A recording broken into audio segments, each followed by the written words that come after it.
Hello everybody, welcome to day 2 of the 4 days of Easter, and we're hopefully well into things by now. Hopefully you've chosen your fabrics and maybe you've done the cutting and maybe you've done some of the stitching, and I'm sure all of you will be at different stages, which and it doesn't matter. It does not matter. This is not a race, as my mother would say. So, last night we got to this stage, okay? We got to this stage where I cut up one of these, okay? You know that we've had to make 2 because we have we cut 2 into the fat quarter, so that gives us 2 pieces. If you did width of fabric, which is selvage to selvage with a 1/2 metre, you will have 1 long piece. It doesn't matter if you have 1 long piece or 2 little pieces like us, okay? I deliberately chose fat quarters because I figured you'd probably have more fat quarters than anything else in your stash. Right, let's just ignore that for the moment. So this is what we ended up with last night, and homework was to finish stitching them all together like so, and I said to you that I would cut this again so you're all in sync. So if you're still stitching, you're still cutting, this is the time when you can catch up a little bit, okay? So that's what we're going to do. Now let me show you this. I wrote it a little bit wrong here because I've written, as you cut the strips, lay them as shown. So the 2.5 inch strip is at the top and then the bottom as shown. So top, bottom. Maybe I should have said bottom, top. What the heck? Please try and understand that that's your 2.5 inch strip and you want them alternate. So when you look at my heap, I don't really want to mess them up too much. So if you look at my heap, I've laid them down alternately. And by that, I mean I've got, let's get one more so it makes it completely obvious. So I've got a 2.5 inch strip there. It's not anymore, it's now a 2 inch, but come on, go with it. 2.5 inch there, 2.5 inch there, 2.5 inch there, 2.5 inch there, which is exactly the same as that, okay? If I turned it that way, it doesn't matter, it's the absolute same, top and bottom, bottom, top, whatever. All I'm telling you is you want to make them alternate. So you've got a little one at the bottom, little one at the top, little one at the bottom, little at the top, and I want you to lay them on your stack like that. And there's a reason why I'm telling you this, okay? Because when we come to stitch, it's important that they are in that order. Well, it's not important, it just makes it so much easier for you to stitch together, okay? And also so you don't get confused, because you know what, we all get confused, don't we? We all get confused. Was anybody confused as to what day it was? Especially yesterday. Both John and I kept thinking it was Saturday, and I think you do, don't you? Right, I have to stand up for this, guys. Oh gosh, I'm so stiff today. So excuse tomorrow's washing. So we're just going to neaten off this end because we don't want to work with a scruffy end. That wouldn't be nice. So we'll just trim it away. Now I have pressed this within 1 inch of its life, which reminds me, somebody said last night, surely you set the seams before you push the seams over, and if you watched it last night you'll know what I mean by that. My answer to that is, if you want to, of course you can set your seams, you know how to do that, but there's such a lot of seams on this, I'm not sure you would always want to do that. So I'm going to leave that for you to decide whether you set your seams or not, okay? But what I do want you to do is to make sure this is really super pressed, that there is no pleats going on with your seams, okay? and if you've got some best press or some sew flat, please use it. So this whole long piece, all of this, well, however long that is, it's a fat quarter-ish, we're going to chop it up into 1.5 inch strips. And if I bring the diagram in that I've only just posted on my page and the MIM, is that it shows you here, in fact that's upside down to that, let's do it that way. I could turn this around, but I'm not going to do that. It's you've got you're going to cut these into 1.5 inch strips. I'm going to turn it. So every single one, there's no deviation. Every single one is 1.5 inches the whole way along. Okay. What I want you to do is every now and again check to make sure that your ruler is still straight. Now you could, if you're being extra good, is you could lay your top piece of fabric along a grid if you've got one on your mat. Okay, if you haven't, it doesn't matter. It's a good judge. But what I want you to do is line up your ruler. Make sure you've got a nice sharp new blade in your rotary cutter. I hope you've all changed your needles as well in your machine. And you've made a 1.5 inch cut. Okay, and then we're going to do exactly the same again. Now the reason why we've got this against the top line there is because we want to keep our ruler absolutely straight, because eventually, and it may still happen, you might come off a bit like that. That's hardly a thing, but if you carry on, your ruler will end up like this and you'll not get beautiful clean cuts. So every now and again I want you to check that you're still straight. So let's just do a few more cuts, and I want you to flip it. In fact, look, with my stack I've got a small one there, so I'm going to do a big one and then a small one. Okay, hopefully you're following this okay. So another 1.5 inch strip. Just keep an eye on the ruler, and I've moved this slightly, but I'm okay. So this time that's just going to go on top. I've got a small one, big one. That's all you need to think about. Small one or a big one. And if it's a Mr. Whippy, I'll have a big one, please. I took my dad to the garden centre today.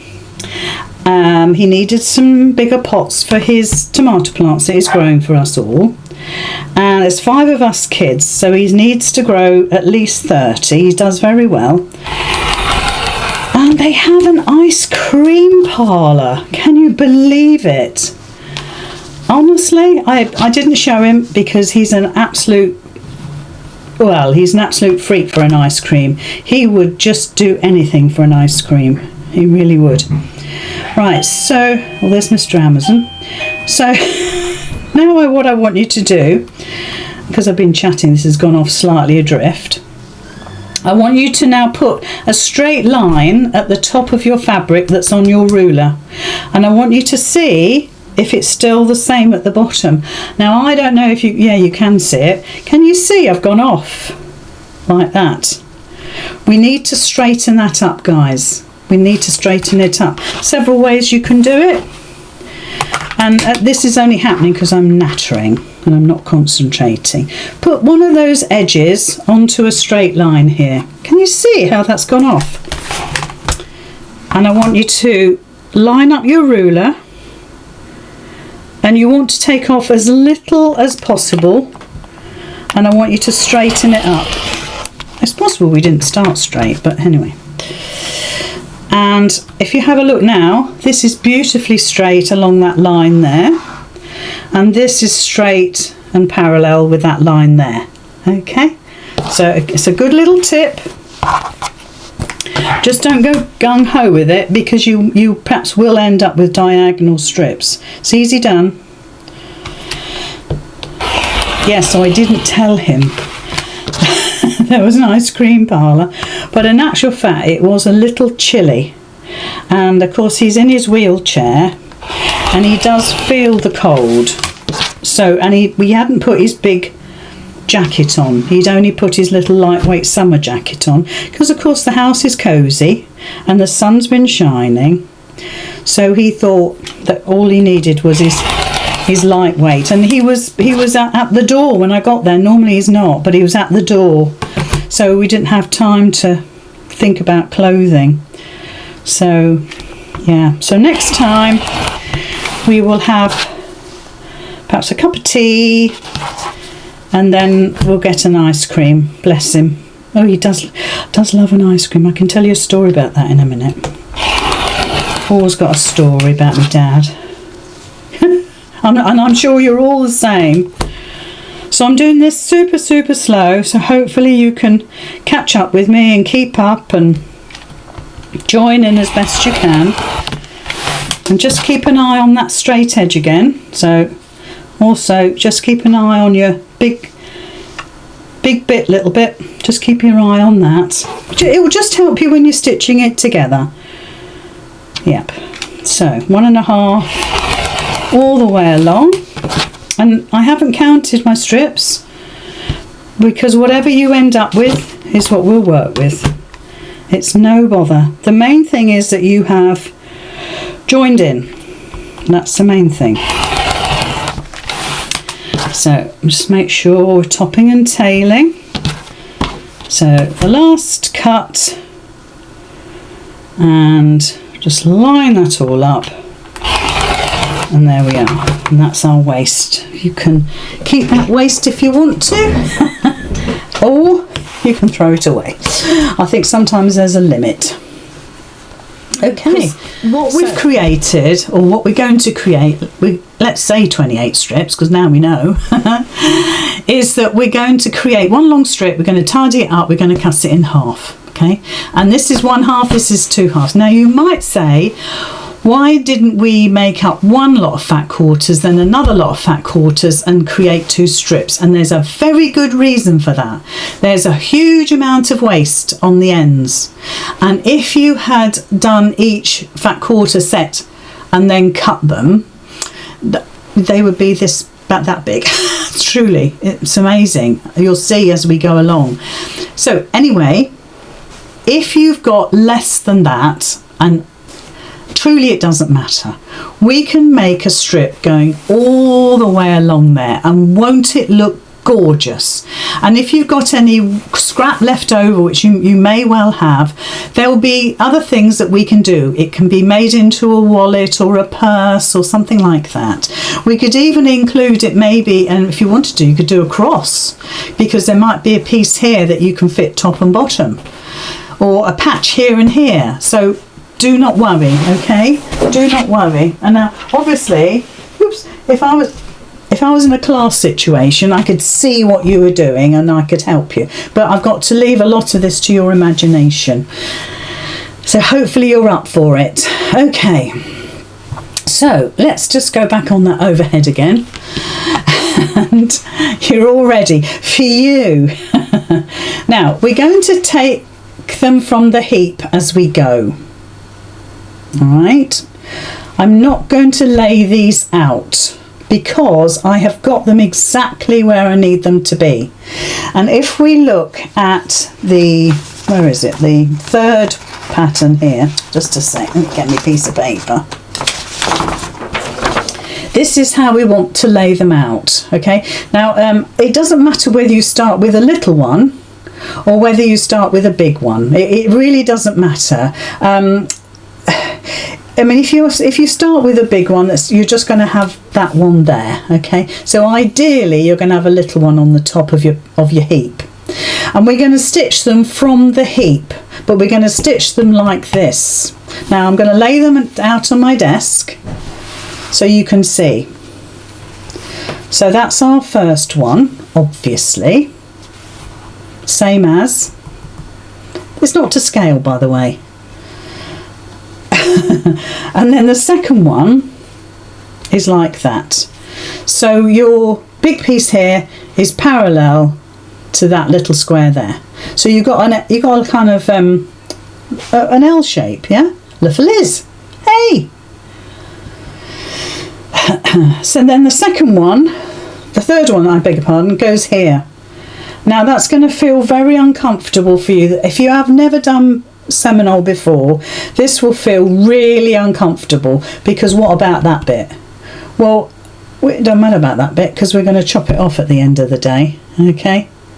So we can just ignore it. It gets waste. Put it in your scrap bin for crumb quilting.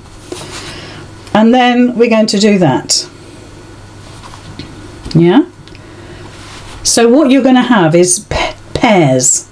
One pair, two pairs. One moment, caller. Little one. Oh, down here. Down there. And then the big one next to it. Okay? How are we getting on? How does that feel? That's exactly the same as this. Okay? And when you stitch them together, can you see there's your centre patch there? Your centre squares. It's going to look gorgeous, isn't it? Absolutely gorgeous. So that's how we're going to stitch them. So the first pair will be absolutely square on, top to bottom, no bother at all. Just get a little one and a big one. Then the second set, to be honest, if you wanted to, you could stitch all the pairs together and then stitch them all together that way, yeah? But we'll do one at a time, because that's what I'm used to. So when we come to this one, this is the one that's going to throw you. If anything throws you, it'll be this.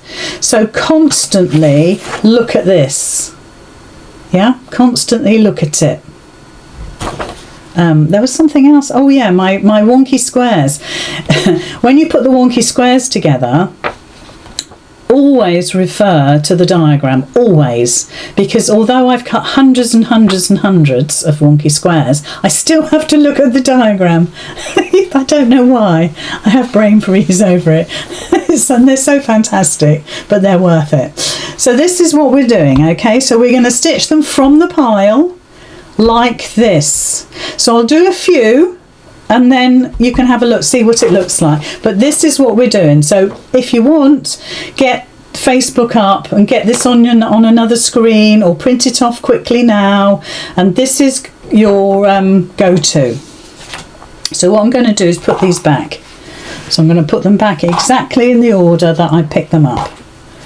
But the main thing is that they're alternate. That's the main thing. Okay, good. Phew. Now, because we have switched these, so we've got the little square here and the big square there, you will find that your fabrics nest, okay? And if I flip these over, right, they will nest, because we flipped them. So it makes it super duper easy to nest the seams. Now, in my humble opinion, let me put them back, I would at least get these two here matched up. Then what I want to do is to make sure that these are matched here, okay? And I'm not bothered about anything else. It'll all work out. When we start stitching the next row, it's these squares that I want to nest more than anything. And the squares, let me show you a little reminder, are these. And you want to try and get these to nest. I'm not saying mine are perfect by any stretch of the imagination, but visually, I think that's more important than perhaps anything else. You might disagree, and you're welcome to.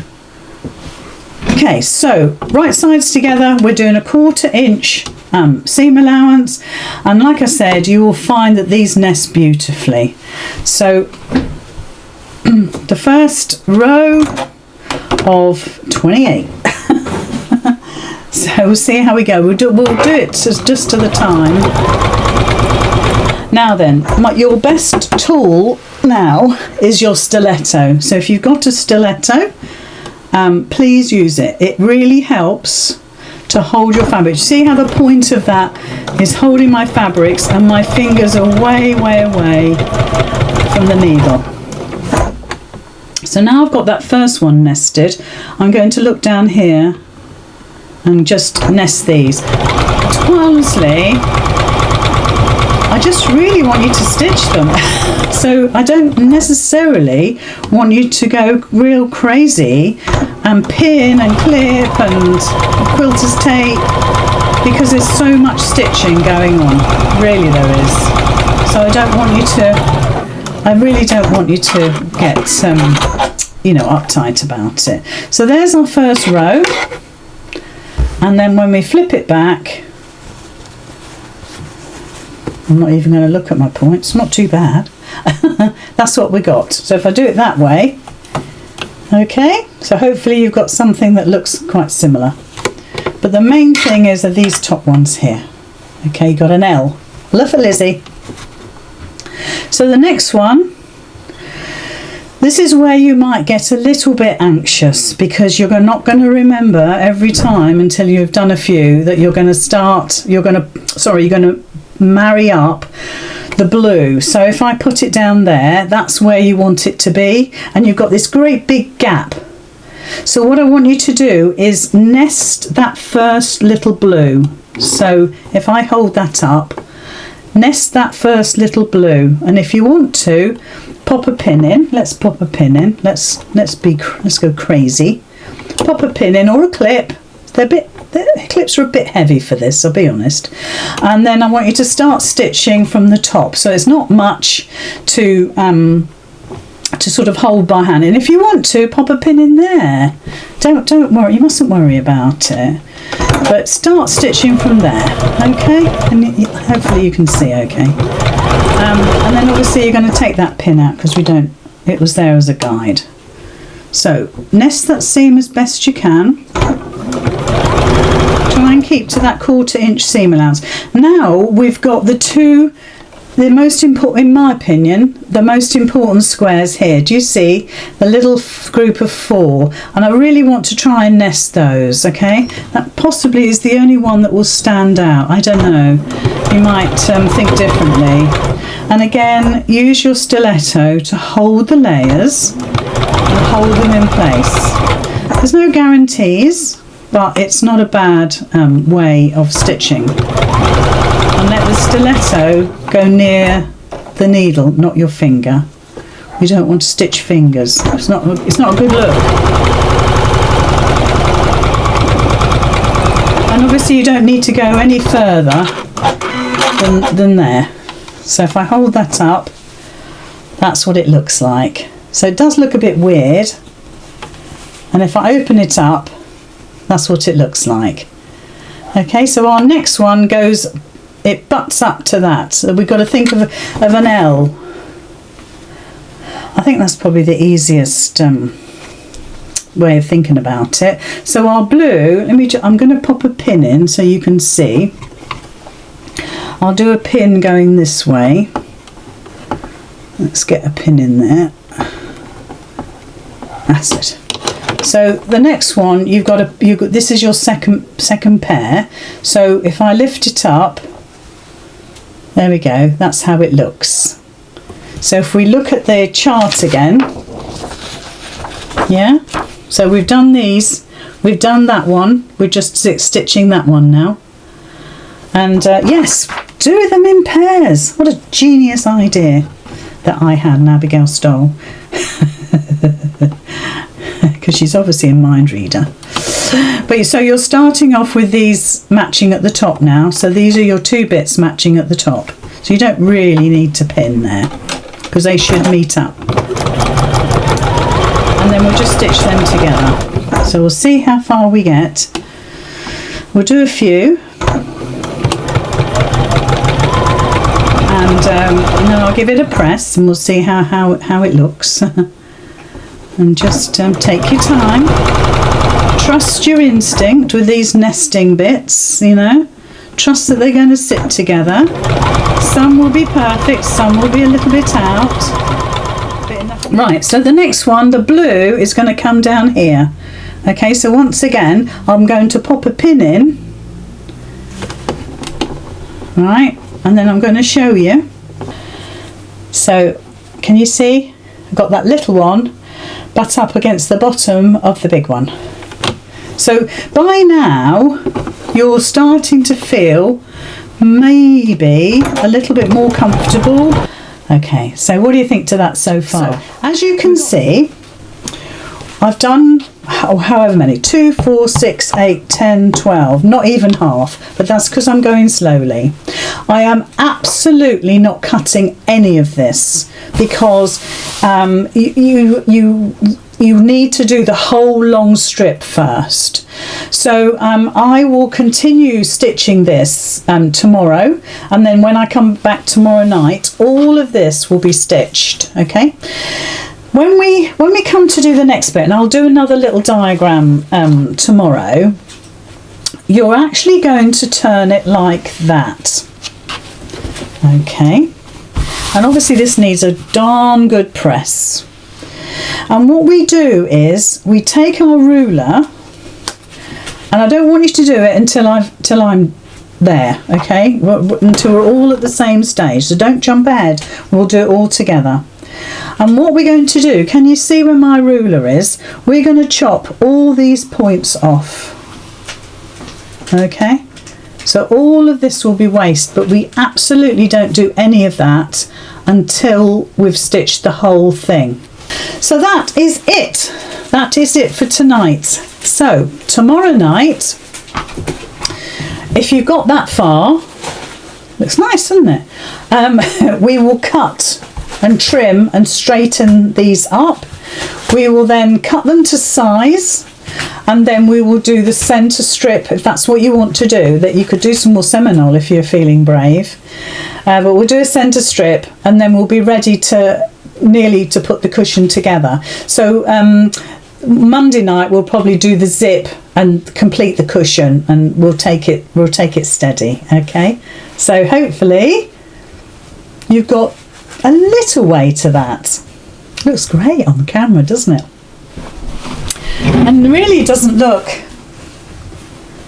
it really doesn't look as same as that. Well, it's not going to different colours. So you see how colours differ, really differ. Okay guys, I've got to go.